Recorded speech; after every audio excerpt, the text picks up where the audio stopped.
Estás en 1870. Acabas de ser acusado de robar un caballo en un pueblito de Kansas. Pides un abogado, exiges ver a un juez, reclamas un juicio justo. Pero el sheriff solo se ríe. Sabe que el juez de circuito más cercano está a 3 semanas de viaje. Y la multitud afuera no piensa esperar ni 10 minutos más. En el viejo oeste, ser detenido muchas veces no era el inicio de un proceso legal, sino el fin de tu vida. Hoy vas a descubrir la verdad brutal, lo que realmente ocurría cuando el sistema fallaba y la ley de Lynch tomaba el control.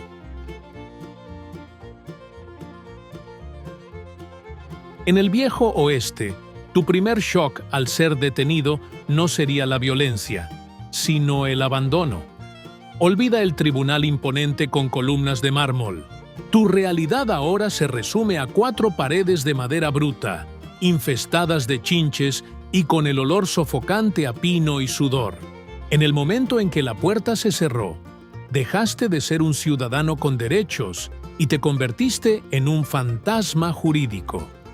Como el sheriff te advirtió con esa sonrisa amarga, los jueces de circuito eran figuras legendarias que viajaban cientos de kilómetros a caballo para atender condados inmensos. Como describe Robert Dijkstra en sus análisis sobre las ciudades ganaderas, la infraestructura de la ley nunca acompañaba la velocidad de los crímenes. Si el juez estaba en otra jurisdicción, tendrías que esperar semanas o incluso meses solo para escuchar tu acusación formal. Pero aquí reside el peligro mortal. El costo de tu existencia. En el Kansas de 1870, mantener a un preso con vida era una carga financiera que los ciudadanos locales odiaban asumir. Comida, agua y el pago de un guardia para vigilar la celda, las 24 horas salían de los impuestos de la ciudad. Para una comunidad que apenas lograba mantener sus calles pavimentadas, tú eras un gasto innecesario. Muchas veces, la cárcel era solo el fondo de un establo o un sótano húmedo. Si el juez estaba demasiado lejos y la comida empezaba a escasear, el sheriff enfrentaba una presión brutal de la población.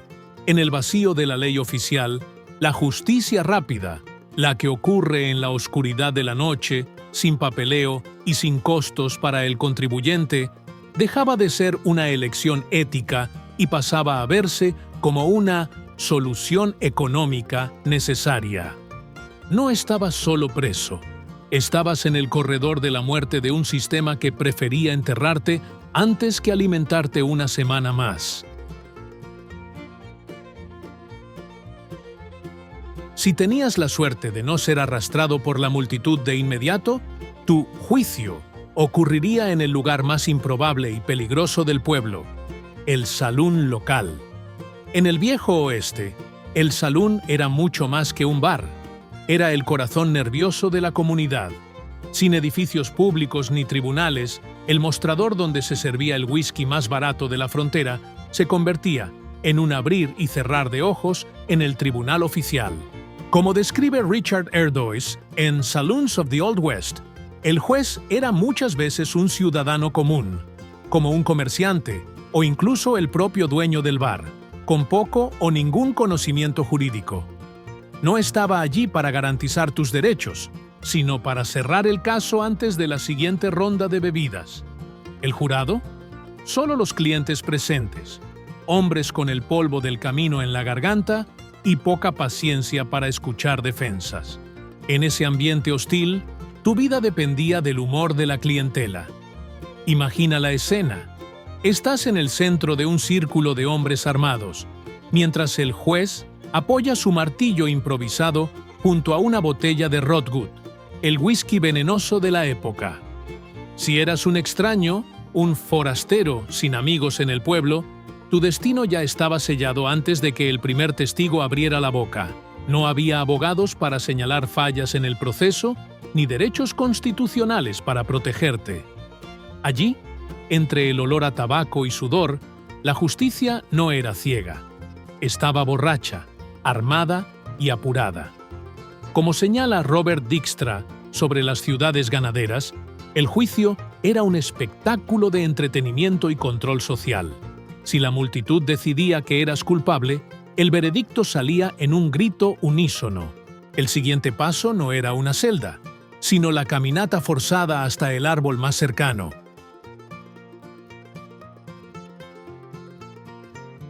Cuando el sistema oficial fallaba, o cuando la élite del pueblo decidía que el juez sería demasiado lento o demasiado indulgente, surgía la fuerza más temida de la frontera: los comités de vigilancia. No eran bandidos enmascarados ni criminales comunes. En realidad, como describe Robert Dykstra en The Cattle Towns, estos grupos estaban formados por los pilares de la comunidad: banqueros, grandes ganaderos y comerciantes prósperos que creían que el orden era más importante que la ley. Si estabas detenido bajo la custodia de un sheriff local, tu seguridad era una ilusión. En el viejo oeste, muchos sheriffs tenían acuerdos de caballeros con estos comités. Si un grupo de 50 hombres armados irrumpía en la comisaría en plena noche, el sheriff rara vez disparaba un tiro.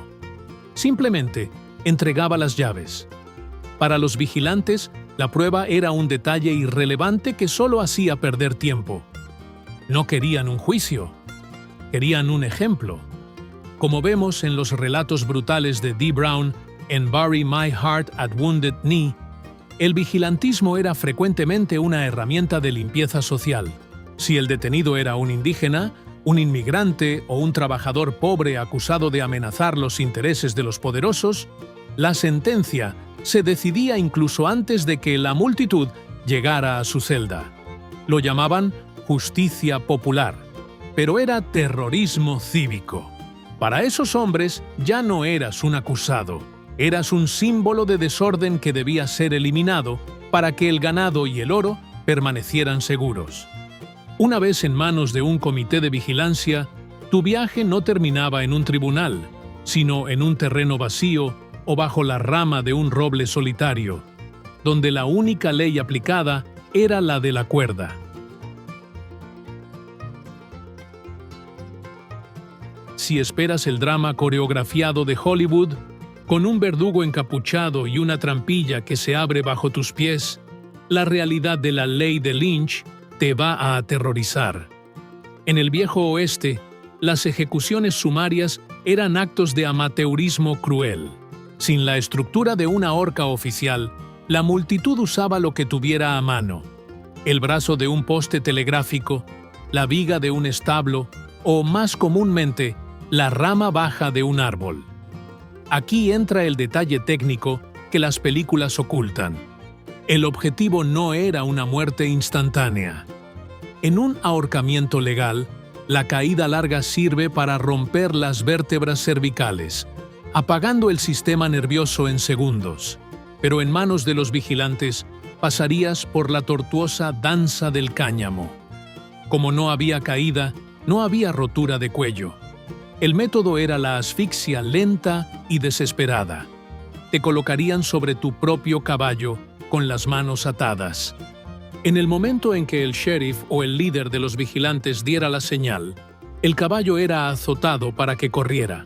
Sin el impulso de la caída, quedarías colgando, luchando por aire durante 5, 10, a veces 15 minutos, mientras tu rostro se oscurecía y la multitud observaba en un silencio perturbador.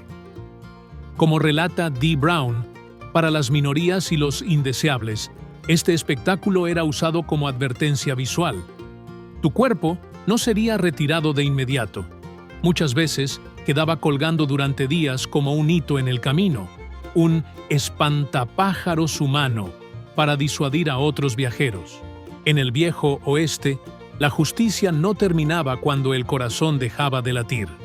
Continuaba con la exhibición pública de tu derrota, asegurando que todos los que pasaran por esa Front Street supieran que allí la vida era barata, pero la cuerda era definitiva. Si por un milagro fueras declarado inocente después del linchamiento, lo que ocurría más veces de lo que la historia oficial admite, no habría disculpas, indemnizaciones ni retractaciones en los periódicos. En el viejo oeste, un error de identidad o una confusión de la turba se trataba simplemente como mala suerte. El sistema que te detuvo no tenía memoria y ciertamente no tenía remordimientos. Para quienes no sobrevivían, el destino final era el llamado Potter's Field, el campo de los indigentes. Como observa Robert Dijkstra en The Cattle Towns, el orden social en las ciudades ganaderas exigía que la violencia fuera barrida rápidamente para no espantar los negocios. Serías enterrado en una tumba poco profunda en las afueras del pueblo, sin lápida, sin nombre y sin registro en los archivos del condado. En pocos meses, el viento de Kansas nivelaría la tierra y tu rastro en el mundo desaparecería para siempre. La verdad es que ser detenido sin defensa en el viejo oeste era ser borrado de la historia antes incluso de morir. El sistema jurídico que conocemos hoy, con sus abogados y garantías, fue forjado precisamente con la sangre de esos hombres que nunca tuvieron la oportunidad de hablar. Fueron las víctimas necesarias para que la civilización comprendiera que la justicia rápida era, en realidad, solo asesinato con otro nombre. Al final, la lección amarga de la frontera permanece. Era mucho más seguro ser un fugitivo armado en el desierto que un prisionero desarmado bajo la custodia de un pueblo impaciente. Si estuvieras en esa celda en 1870, tu única oración no sería por justicia, sino para que el juez de circuito cabalgara más rápido que la furia de tus vecinos. Porque en el viejo oeste, cuando la cuerda se tensaba, la verdad dejaba de importar. Ahora respóndeme, ¿cómo crees que sería la experiencia de ser arrestado en el viejo oeste? Déjalo en los comentarios, quiero saberlo.